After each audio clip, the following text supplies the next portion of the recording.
Now, speaking of stress, and you get a call. What day is it today? Was it yesterday that you got the call, or it was Yes. Sunday? No, yesterday. Tamara Lich rearrested in Medicine Hat. What happened? Well, she was rearrested in Medicine Hat. She lives in Medicine Hat. She works in Medicine Hat. She was arrested by the Medicine Hat police. So Medicine Hat has its own police force. It's a city was one of our frontier towns. So it's got a long history in southeastern Alberta. And Tamara used, one of her former jobs for many years was she was the 911 dispatcher for the police. And so she still knows a lot of the police officers. So they were very cordial and probably a little reluctant, but they arrested her and took her to the remand center. And we were able to mobilize the criminal lawyers team that we helped coordinate and try and find out what's going on. Why is she arrested? The initial information we had was that it was on a Canada-wide warrant. In the last 4 hours, the Ottawa City Police have tweeted that they arrested her on a Canada-wide warrant. And that may not seem very significant to people unless you talk to a police officer or a criminal lawyer, and they'll say, what? There you go. Yeah, right I'm going to get the tweet because it's, here we go. Yeah, you have it. Tamara Lich has been, yeah, you need to explain, because I don't know the full extent of what that means, but I can imagine how the Ottawa police issue a Canada-wide warrant, incidentally, for someone who they knew her whereabouts anyhow, unless I'm totally mistaken. Yeah.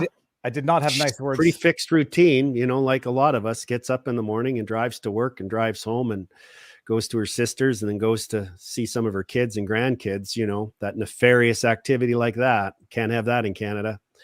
So they usually only do a Canada-wide warrant for a murderer, a multiple rapist, someone who's on a armed bank robbery spree.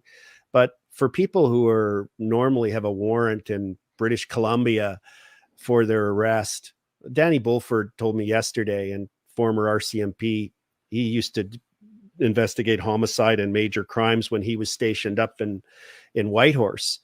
And he said, if I pulled somebody over and they had a warrant for BC for, theft over and stealing cars and robbing and assault, he said, we wouldn't arrest them on that warrant. They'd have to wait till they got back to BC and get arrested there. So a Canada-wide warrant is something that's rarely used. And that's what they're claiming they've done.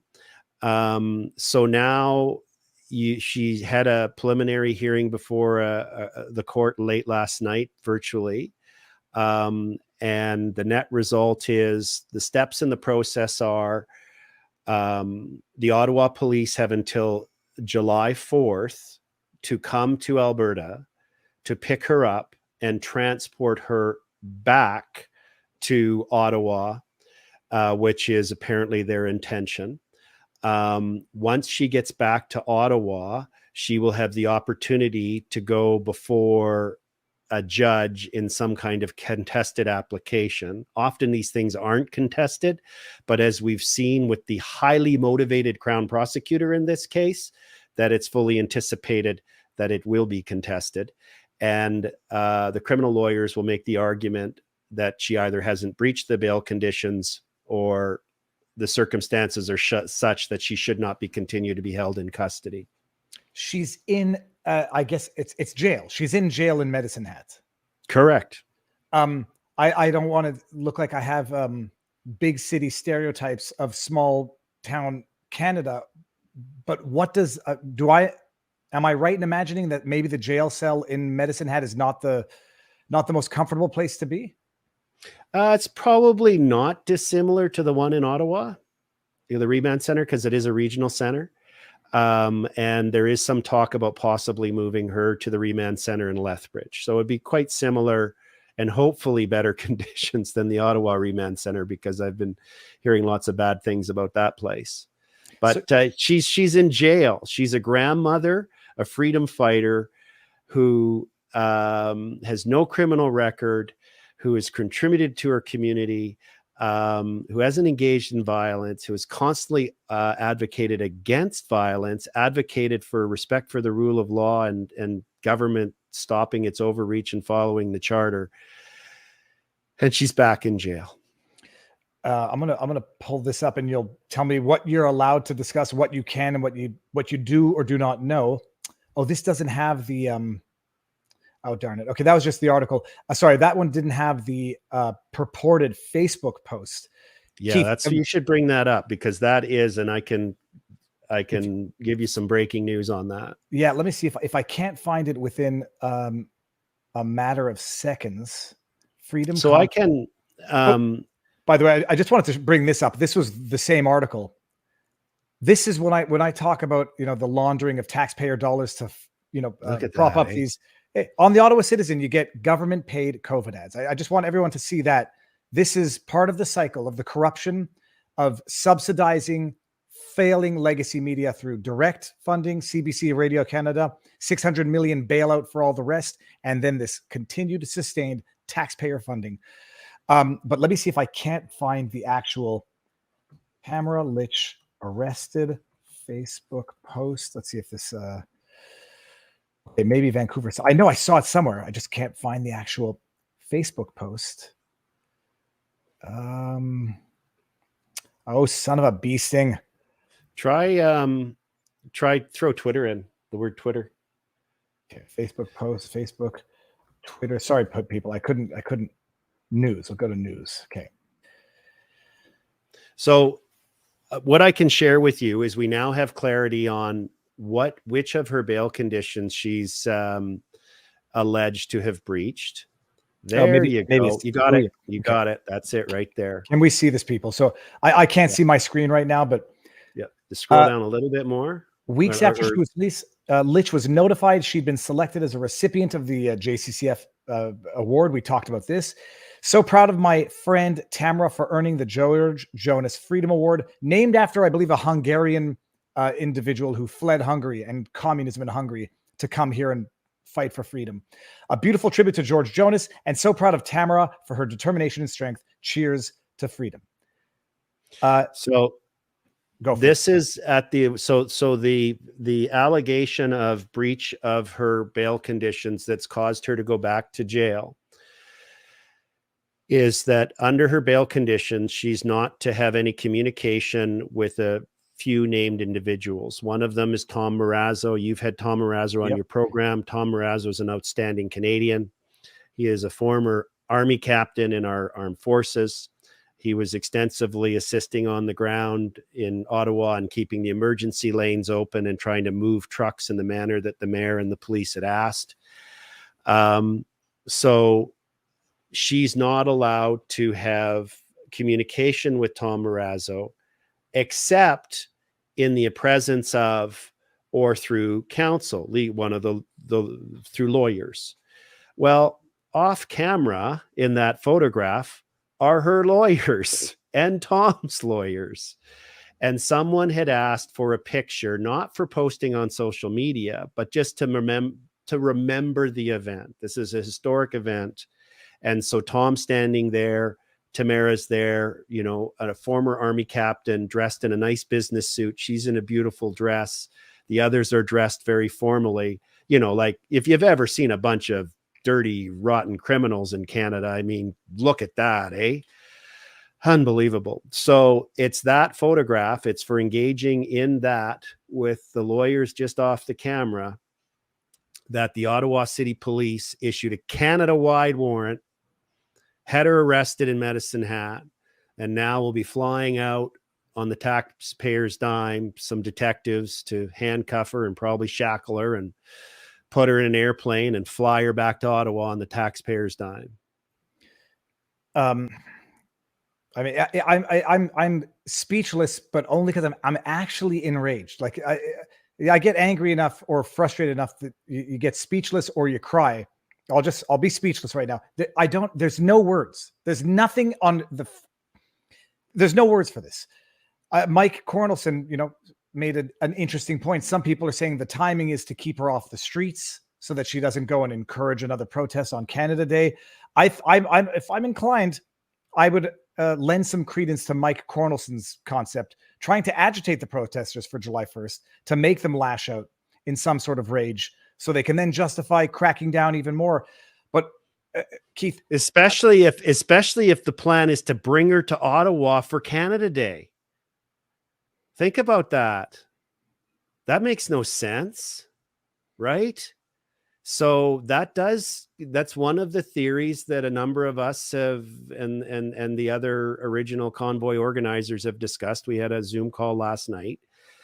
Is this a provocative move by Trudeau, knowing that there's already, I mean, in any given Canada Day, there's 50 to 100,000 or more. You know, if the Queen or a Prince comes, I'm told it's 500,000 or 600,000. So they always plan for well over 100,000 people being in Ottawa, Canada. We already know there's going to be a significant number of people there.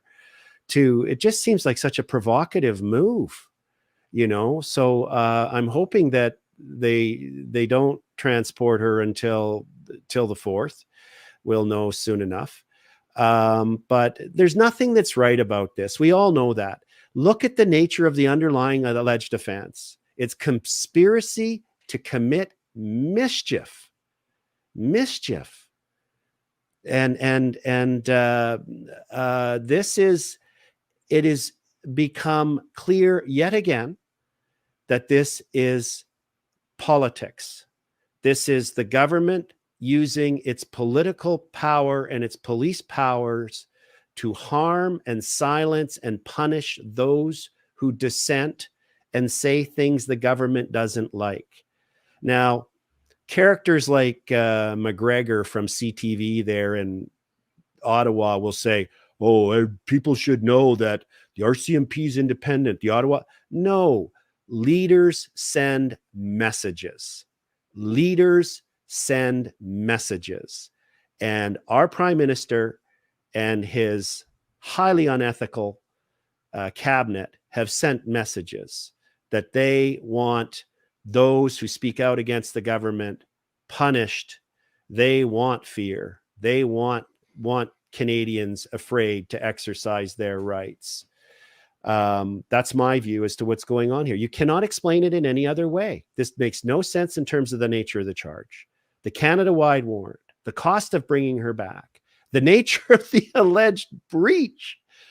I mean, it looks like a picture of some Canadians at an award ceremony. Oh, wait a minute. It was a Freedom Award. That is the official theory. Did you do they? No, it's not a theory. It's confirmed as of about 2 hours ago. I had Okay. a detailed debrief with the criminal team that's reviewed the disclosure package. Okay, It's so people were saying in the chat, let us see the what do they call it? The complaint, the criminal charges. Is that document public yet or no? No, it's not public yet. Okay. So it's these confirmed. Systems don't work, you guys. I don't know how you think these systems work. They don't. It's like, yeah, you phone one place. Oh, we don't have the disclosure yet. Or, oh yeah, no, we're still got to be reviewed by the sergeant. Oh no, the sergeant's on a break. Can you call back? You know, who are you again? You know, oh no, I don't think she's here now. Like, it's just a royal runaround. It's not, and that's normal. It's not that they're doing anything. If anything, they're moving the documents much faster than they normally would for someone who just got arrested for drunk driving or something. Okay, so that it's no longer rumor, it's no longer supposition. This is confirmed. There's the alleged the crime that she's alleged to have committed is on your screen. And who is Stacey Cowder that posted who posted this in the first place? She is one of the people who was in Ottawa, often in the operations centers. She was not on the board. At no time has she been on the board of the Freedom Corp or in that way, but she was a person that I recognize, that I saw from the 19 days I was on the ground in Ottawa. And she'd asked for a picture, but again, there was many lawyers there, including some that had just helped with Tom and Tamara's application to the public inquiry commissioner. And also too, I should tell you, this is an important detail actually. I learned of the deadline to file for standing for people who want to participate in the public inquiry relating to the Emergencies Act. This is a full commission. That's different. Judge with judge powers to subpoena, to compel, all that stuff. So we thought, oh, they're not going to want Tamara and Chris Barber and Tom Marazzo and RCMP Danny Bulford and stuff anywhere near that inquiry room to reveal the truth.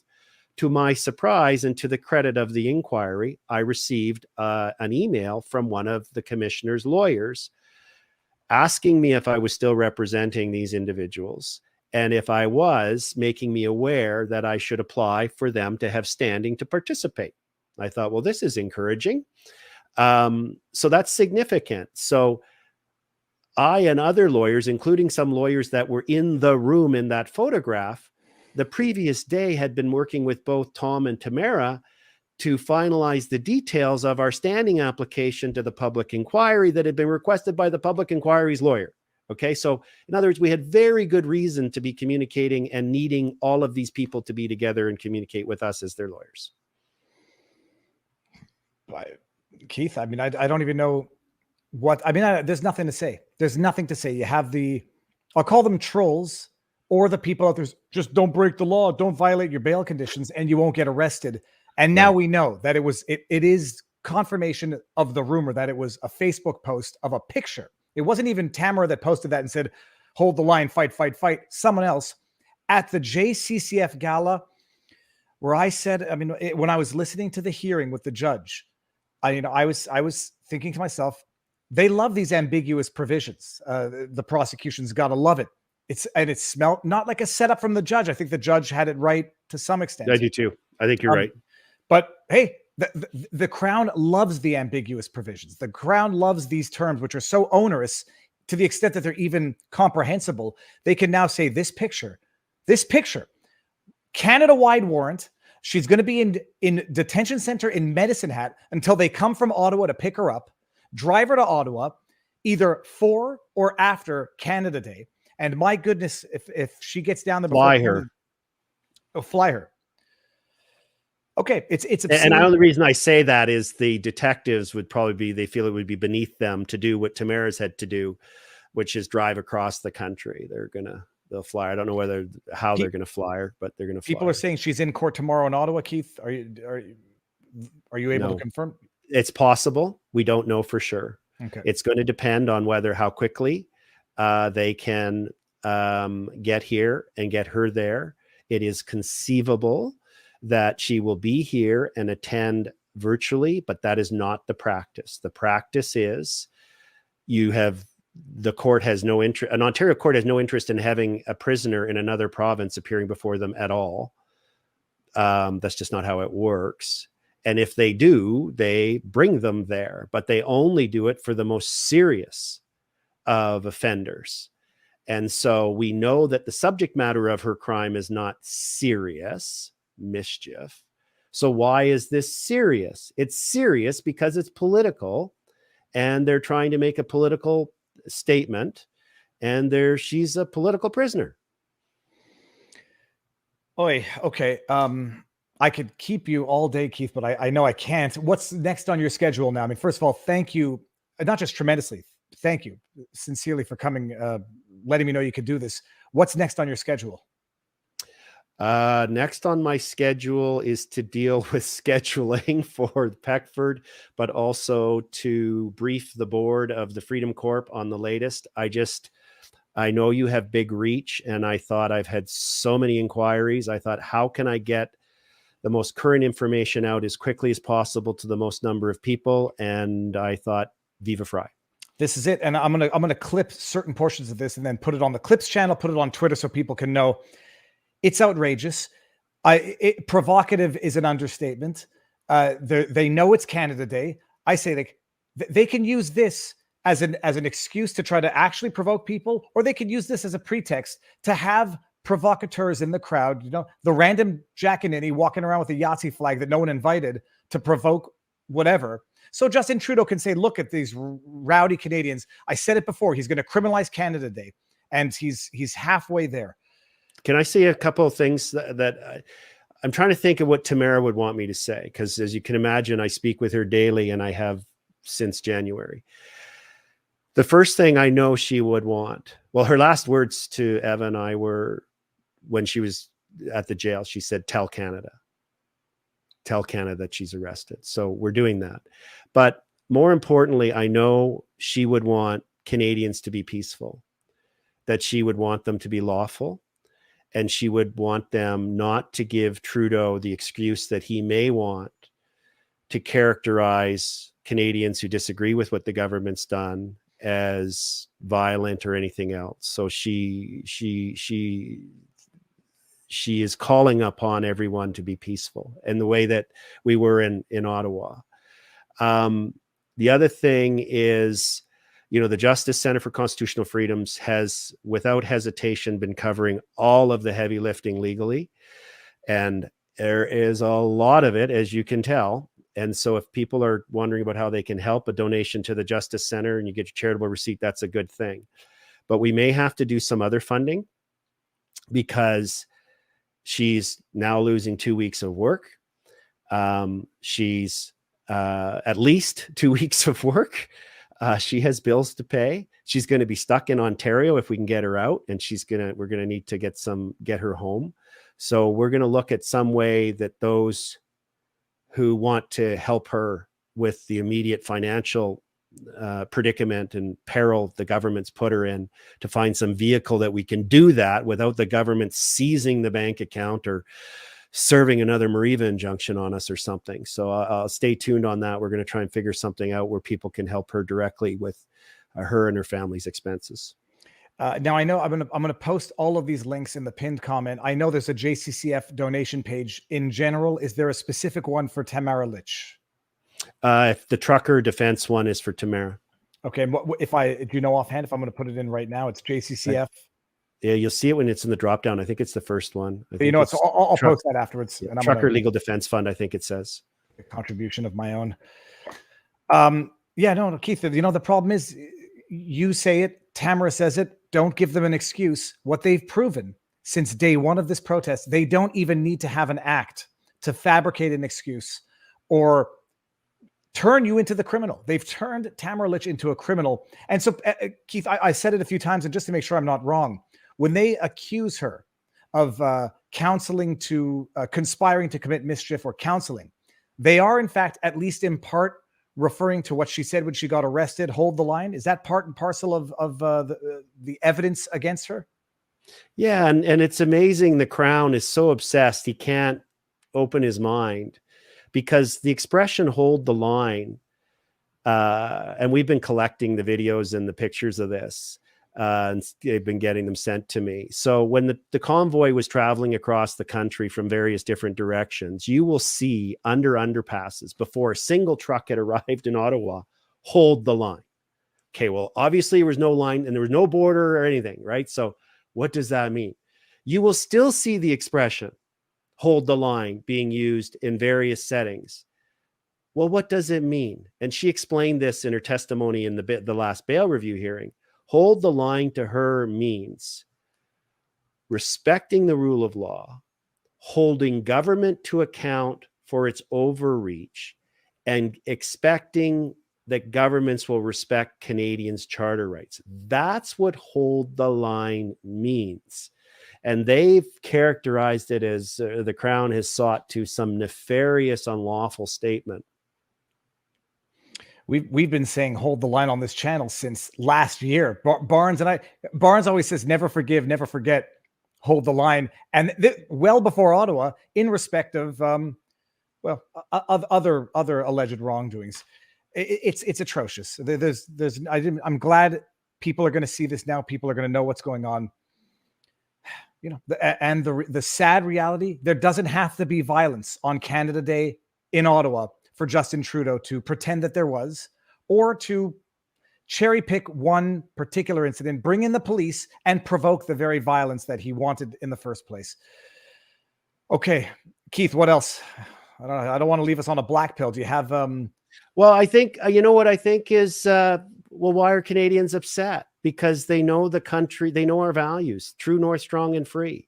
They know, they have pride in our compassion and our tolerance for one another. That's what's so remarkable about this prime minister, is that he's on the one hand tried to be this great virtue signaler and saying we should all be tolerant of various cultures and religions, which I completely 100% support and advocate and teach my children. But then along comes the vaccine, COVID stuff. And it's like, oh no, well, there's a big exception. We don't tolerate the unvaccinated. What do we do with, misogynistic, racist, they take up space. How do we deal with these people? Horrific language from a leader that in our history has led to great tragedy and loss of life. So his actions and his words are not representative of so many Canadians, good, honest, hardworking Canadians that I know. And I'm confident that at the end of the day, we're going to prevail. And we just got to stay true to our values and call this out for what it is. It's authoritarian overreach. It's abuse by the police, and expect our institutions, our courts to uphold the rule of law. All right. Will you'll pop back on when there's updates if you can? Absolutely. Okay. Keith, I'm going to play a video after you leave so that no one accuses you of being a part of it. It's just Justin Trudeau praising the basic dictatorship of China. But I had some stuff lined up that I was going to bring up anyhow. But Keith, thank you very much. Everyone in the chat, I'm going to post the links to JCCF so everybody knows where to go to support the work that they're doing. Keith, if there's any specific link, message it to me and I'll put it in afterwards, but I'll post the links and people can know where to go to support Tamara, JCCF in general. Sincerely, thank you for everything you're doing. I don't have the stomach to talk about it. I don't know how you have the stomach to do it, but there are stronger and thicker skinned people out there than me, and God needs them. So thank you very much, Keith, for doing it. Thank you for your time and your audience as well. Okay. Talk to you soon. See you later.